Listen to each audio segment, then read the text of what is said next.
are the results of the exact same test or immersion conditions that we had in the previous slide. However, these tests were taken after a dry out period of 24 hours at 70 degrees Celsius.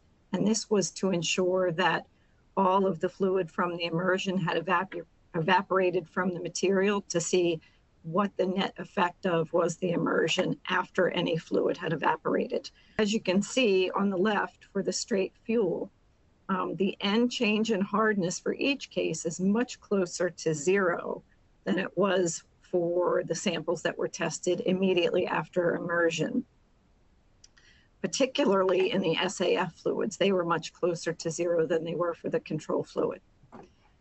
On the right with the 50-50 blends, again, we're seeing that the hardness does return to close to zero, but what we're also seeing is that the final value is about 2 points lower than the original hardness value of the unsoaked samples. The other takeaway from this graph is that the 731 and the 409 fluorosilicone both have some degree of variation in the results as opposed to the consistency that we're seeing with the two type 3 FKMs.